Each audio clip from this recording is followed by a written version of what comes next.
Assalamu alaikum dear student. Bismillahirrahmanirrahim. Today our topic is elimination reaction. 1-2 elimination reaction. इस slide में आप elimination reaction के बारे में जानेंगे कि what is elimination reaction. Basically elimination reaction is a chemical reaction in which two groups halogen and beta hydrogen form alkyl halide are eliminated from two adjacent carbon atoms to form carbon double bond is called elimination reaction. इस किस्म की reaction को हम क्या कहते हैं?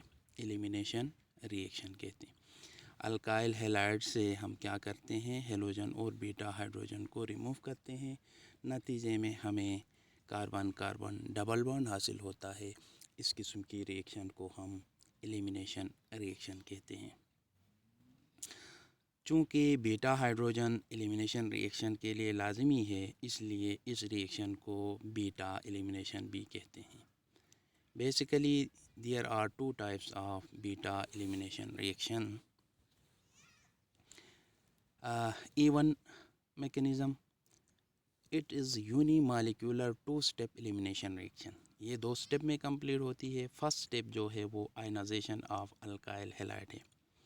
First step में reversibly alkyl halide जो है कार्बोकेटाइन और हैलाइड आयन में कन्वर्ट हो जाते हैं। आप नीचे रिएक्शन में देख सकते हैं, हमें आयन हासिल कार्बोकेटाइन हासिल हो गया है और हैलाइड आयन हासिल हो गया है। सेकंड स्टेप जो है वो एलिमिनेशन रिएक्शन में जो वो रिमूवल ऑफ बीटा हाइड्रोजन है। इस स्टेप में सॉल्वेंट और बेस अटैक करते हैं on beta hydrogen to form alkene. आप यहाँ देख सकते हैं बेस ने बीटा हाइड्रोजन पे अटैक किया है। नतीजे में हमारे पास जो है कार्बन डबल बॉन्ड हासिल हो गया है, अल्कीन हासिल हो गया है और इसी तरह बीटा हाइड्रोजन रिमूव हो चुका है। फर्स्ट स्टेप जो है वो एक स्लो स्टेप है जिसको हम रेट डिटर्मिनिंग स्टेप भी कहते हैं। हमेशा केमिकल रिएक्शन में जो स्लो स्टेप होती है वो रेट डिटर्मिनिंग स्टेप होती है। चूँकि वन मॉलिक्यूल जो है वो चेंज हो रहा है रेट डिटर्मिनिंग स्टेप में, इसलिए हम इसको एलिमिनेशन रिएक्शन यूनिमॉलिक्यूलर भी कहते हैं और इसको सिम्बलाइज बाय E1 से हम सिम्बलाइज करते हैं, ज़ाहिर करते हैं। और ये फर्स्ट ऑर्डर काइनेटिक रिएक्शन है। इसकी rate is equal to K into R X. ज़ाहिरी बात है रेट की प्रोपोर्शन को हटाने से कोई कांस्टेंट और इक्वलिटी साइन तो आ ही जाएगा। अब हम रीअरेंजमेंट ऑफ कार्बोकेटाइन के बारे में कुछ डिस्कस करेंगे। Relatively less stable carbonium ion जो है अपने आप को रीअरेंज करता है स्टेबल कार्बोनियम आयन बनाने के लिए before giving elimination product. Elimination होने के बाद जो प्रोडक्ट बनता है, इस प्रोडक्ट को बनाने से पहले अमूमन कार्बोनियम आयन अपने आप को रीअरेंज करता है ताकि वो स्टेबल कार्बोनियम आयन में कन्वर्ट हो जाए। आप इस रिएक्शन में देख सकते हैं फर्स्ट स्टेप में हमारे पास सेकेंडरी कार्बोकेटाइन बना है, 2 डिग्री कार्बोनियम आयन बना है जो कि लेस स्टेबल है। और सेकंड स्टेप में देखें ये जो कार्बोनियम आयन है रीअरेंज हो गया है और 3 डिग्री कार्बोनियम आयन में कन्वर्ट हो गया है जो कि मोर स्टेबल है। स्टेबल कार्बोनियम आयन में कन्वर्ट होने के बाद रिमूवल ऑफ बीटा हाइड्रोजन हो गया है। यहाँ आप देख सकते हैं बेस ने बीटा हाइड्रोजन पे अटैक किया है, नतीजे में हमारे पास अल्कीन हासिल हो चुका है। और इसी तरह हमारे पास सेकंड जो मैकेनिज़्म है E2 मैकेनिज़्म है। ये एक bimolecular one step elimination reaction है जिसमें बेस अटैक करता है बीटा हाइड्रोजन में with the formation of carbon double bond, जिसके नतीजे में कार्बन डबल बॉन्ड बनता है और removal of halogen take place simultaneously. जैसे आप लोगों ने इसमें देखा था पीछे न्यूक्लियोफिलिक सब्स्टिट्यूशन में दो किस्म की थी, एक में साइमल्टेनियसली हो रहा था, एक में स्टेप वाइज हो रहा था। इसी तरह E2 में भी यहाँ आप देख सकते हैं कि बीटा अटैक कर रहा है, नतीजे में तुम्हारे पास लिविंग ग्रुप लीव करता है और ट्रांजिशन स्टेट बनता है और हमारे पास अल्कीन हासिल होता है। बेसिकली यही ही रेट डिटरमिन स्टेप है, बिकॉज यहाँ जो है bond breaking and bond making process simultaneously take place होता है। सिंस यहाँ दो मालिक्यूल टेक पार्ट कर रहे हैं, हिस्सा ले रहे हैं ट्रांजिशन स्टेट में, इसलिए इसको एलिमिनेशन रिएक्शन बाई मालिक्यूलर भी कहते हैं और इसको सिम्बलाइज बाय E2 कहते हैं। यहाँ SN2 कोई मिस प्रिंटिंग हो गई है बुक में, और ये E2 एलिमिनेशन रिएक्शन है। इसके काइनेटिक एविडेंस जो हम देखेंगे, experiments shows that rate of reaction is directly proportion to substrate and base. और ये जो है E2 है, इसकी जो रेट डिपेंड कर रहा है बेस और अल्काइल हैलाइड दोनों सबस्ट्रेट दोनों पे डिपेंड कर रहा है, और ये सेकंड ऑर्डर है और इसकी रेट ऑफ रिएक्शन डिपेंड कर रहा है on the concentration of substrate and base, दोनों पे डिपेंड कर रहा है। इसी तरह हम अब सब्स्टिट्यूशन वर्सेस एलिमिनेशन रिएक्शन के बारे में कुछ डिस्कस करेंगे कि इन दोनों में जो है डिफरेंट प्रोडक्ट्स जो बन रहे हैं, इसके बारे में डिस्कस करेंगे। सब्स्टिट्यूशन और elimination reaction very important for the formation of different products, क्योंकि इनमें डिफरेंट प्रोडक्ट्स बन रहे हैं, बहुत अहमियत की हामिल हैं दोनों। और दोनों रिएक्शन अपने मेकनिज़म में एक दूसरों से मुशाबिहत रख रहे हैं। मसलन आप यहाँ देख रहे हैं beta hydrogen in alkyl halide slightly acidic होता है due to electron withdrawing effect of halogen, और द अटैकिंग न्यूक्लियोफाइल जो है वो can either attack alpha carbon to give substitution product और beta hydrogen to give elimination reaction. ये दोनों reactions हो सकती हैं। आप यहाँ देख सकते हैं अल्फ़ा और बीटा कार्बन है, न्यूक्लियोफाइल अटैक कर रहा है, नतीजे में यहाँ पे फर्स्ट स्टेप में जो है X निकल रहा है और न्यूक्लियोफाइल इसकी जगह ले रहा है और सब्स्टिट्यूशन हो रहा है। और सेकंड स्टेप में आप देख रहे हैं यहाँ पे जो है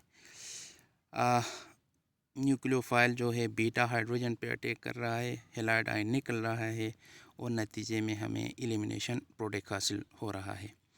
elimination occurs only in the presence of beta hydrogen.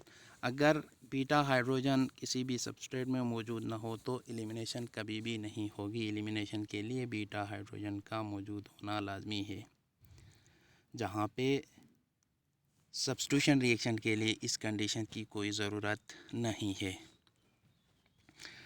अब फैक्टर्स जो इस रिएक्शंस को कंट्रोल करते हैं, इसके हवाले से हम डिस्कस करेंगे। The following factors help whether the reaction is elimination और सब्स्टिट्यूशन, जो कि एलिमिनेशन और सब्स्टिट्यूशन रिएक्शंस को कंट्रोल कर रहे हैं। First of all, structure of substrate. हमें किसी भी सबस्ट्रेट में रिएक्शन एलिमिनेशन होगी या सब्स्टिट्यूशन होगी, इसकी गेस लगाने के लिए सबसे पहले हमें स्ट्रक्चर देखना पड़ेगा। टर्शियरी अल्काइल हैलाइड अमूमन substitution favour over substitution reaction को फेवर करते हैं, चूँकि the approach of the nucleophile to alpha carbon is difficult. Alpha carbon tertiary alkyl halide में अप्रोच करना मुश्किल होता है, न्यूक्लियोफाइल का अल्फ़ा कार्बन तक अप्रोच करना मुश्किल होता है सब्स्टिट्यूशन के लिए। और reverse is in the case for primary alkyl halide. Alkyl halide में इसके बिल्कुल बरअक्स अपोजिट होता है। आप यहाँ ऊपर एग्जांपल में देख सकते हैं अल्काइल प्राइमरी, यहाँ अल्काइल हैलाइड है और यहाँ पे जो है अटैक हो चुका है, नतीजे में तुम्हारे पास 88% सब्स्टिट्यूशन प्रोडक्ट और 12% जो है एलिमिनेशन प्रोडक्ट हासिल हुआ है। और सेकंड स्टेप में टर्शियरी है और यहाँ आप देख सकते हैं कि यहाँ एलिमिनेशन रिएक्शन जो है वो 61% है, क्योंकि न्यूक्लियोफाइल का अटैक करना यहाँ पे मुश्किल है, और सब्स्टिट्यूशन रिएक्शन 39% हो गया है। सेकंड जो है depend on nature of base के नेचर पे डिपेंड कर रहा है। स्ट्रॉन्ग बेस, मिसाल के तौर पे hydroxyl OR NH2 causes elimination in preference to substitution. Strong base की मौजूदगी में एलिमिनेशन कास एलिमिनेशन होगी इन प्रेफरेंस टू सब्स्टिट्यूशन के मुकाबले में एलिमिनेशन होगी। Highly polarisable nucleophile and weak base such as iodine RS ETC give substitution reaction. ये जो हैं सब्स्टिट्यूशन रिएक्शन देंगे। यहाँ आप देखें OH एक स्ट्रॉन्ग बेस है और नतीजे में स्ट्रांग बेस के नतीजे हमें जो प्रोडक्ट मिला है वो मेन प्रोडक्ट जो है E2 मैकेनिज़्म के ज़रिए एलिमिनेशन रिएक्शन के नतीजे में अल्कीन हमें मिला है। इसी तरह सेकंड यहाँ देखें आप, वीक है, नतीजे में हमें सब्स्टिट्यूशन रिएक्शन मिला है और सब्स्टिट्यूशन प्रोडक्ट मिला है। थर्ड वन जो है nature of leaving group. Role of leaving group in elimination reaction is similar to that in substitution reaction. In uni molecular reaction it does not affect the mechanism, क्योंकि both the elimination and substitution product decide करते हैं with carbonium ion. However, in the bimolecular reaction the nature of product greatly depend upon the nature of living group.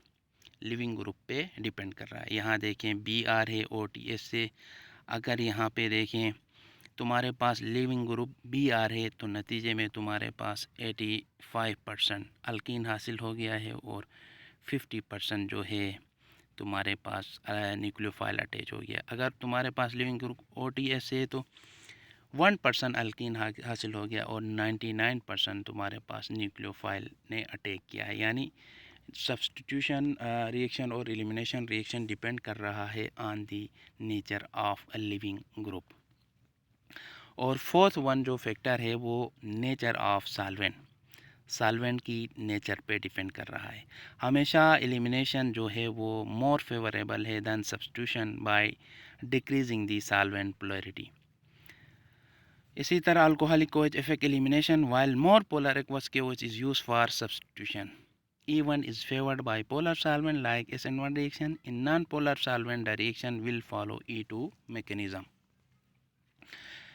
Effect of temperature.